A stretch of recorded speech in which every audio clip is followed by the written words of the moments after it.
Assalamu alaikum wa rahmatullahi wa barakatuh. Hello everyone and welcome to my new another video. In this video, I'm going to teach you all about pronoun. So let's begin. Pronoun হচ্ছে কোনো ব্যক্তি, বস্তু, স্থান এর নামের পরিবর্তে যেগুলো ব্যবহার হয় ওই শব্দগুলোকে বলা হয় প্রোনাউন। আজকের ভিডিওতে আমরা শিখব প্রোনাউন সম্পর্কে এভরিথিং। প্রোনাউন কত প্রকার, কি কখন, কোন শব্দ কোথায় কোথায় কোনটা ব্যবহার হবে ওই সম্পর্কে আজকে আলোচনা করব। সো প্রোনাউন হচ্ছে 11 ধরনের। সো আজকে পুরো 11 ধরনের প্রোনাউন সম্পর্কে আলোচনা করব।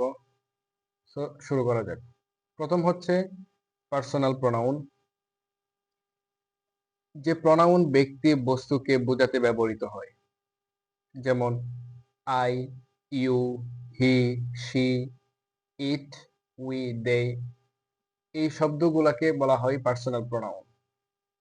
যেমন he is my best friend, এখানে হি সাবজেক্ট, হি ব্যবহৃত হয়েছে। সো 2 নম্বর হচ্ছে রিফ্লেক্সিভ প্রোনাউন।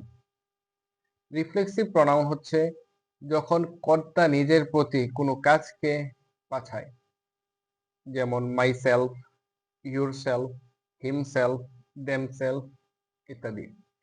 যেমন আই ইমপ্রুভ মাই সেলফ, এখানে মাই সেলফটা এখানে আবার সাবজেক্ট আইকেই রিফ্লেক্ট করতেছে। তো সেই জন্য মাই সেলফ এটা হচ্ছে রিফ্লেক্সিভ প্রোনাউন। 3 নম্বর হচ্ছে ডেমনস্ট্রেটিভ প্রোনাউন বা নির্দেশ সূচক বাক্য pronoun. This, that, this, those, এই শব্দগুলোকে বলা হয় ডেমনস্ট্রেটিভ প্রোনাউন। যেমন for example, this is very interesting, this video is very helpful. 4 নম্বর হচ্ছে ইন্টারোগেটিভ প্রোনাউন, যা কোনো প্রশ্ন করতে ব্যবহৃত হয়, যেমন হো, হোম, হুইচ, হোয়াট, হোজ ইত্যাদি।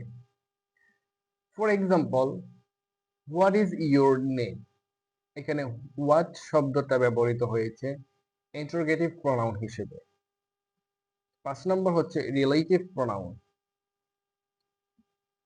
রিলেটিভ প্রোনাউন দুটি বাক্যকে যুক্ত করে এবং পূর্বের নাউন বা প্রোনাউনের সাথে সম্পর্ক তৈরি করে, যেমন হো, home, whose, which, that.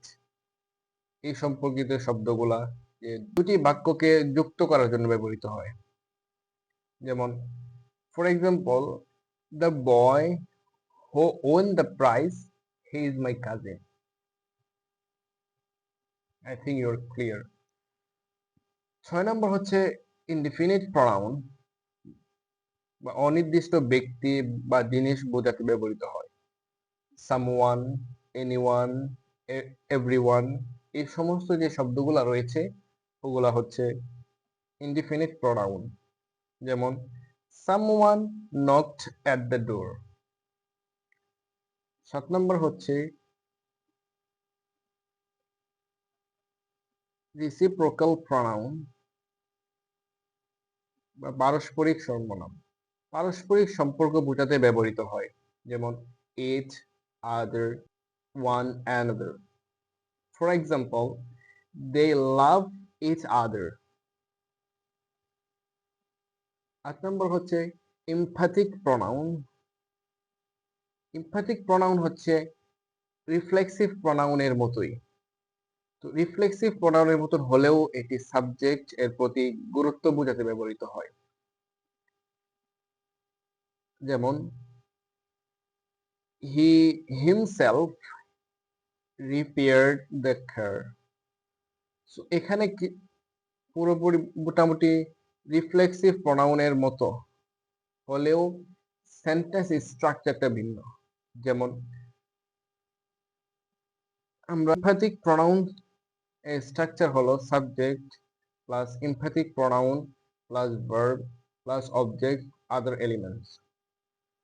R reflexive pronoun structure হলো subject plus verb plus reflexive pronoun plus object বা আদার্স এলিমেন্ট। 9 নম্বর হচ্ছে ডিস্ট্রিবিউটিভ প্রোনাউন, যে বাক্য আলাদা আলাদা ব্যক্তি বা বস্তুকে বোঝাতে ব্যবহৃত হয়, যেমন each, either, neither. For example, each of the players played well. 10 নম্বর হচ্ছে পসেসিভ প্রোনাউন বা অধিকারবাচক সর্বনাম, যেমন mine, yours, his, hers, ours, theirs ইত্যাদি। For example, this pen is mine. অধিকার বোঝাচ্ছে, যেমন এই কলমটা আমার, এটার অধিকারী আমি। This pen is mine. 11 নম্বর হচ্ছে জাম্মি প্রোনাউন। এটা এমন একটি প্রোনাউন, এটি শুধু সাবজেক্ট বা অবজেক্ট এর জায়গা পূরণ করতে ব্যবহৃত হয়। গ্রামাটিক্যাল এরর থেকে বাঁচার জন্য এই প্রোনাউন ব্যবহৃত হয়। আর এই প্রোনাউন হচ্ছে দুইটা, সেটা হচ্ছে ইট, দেয়ার।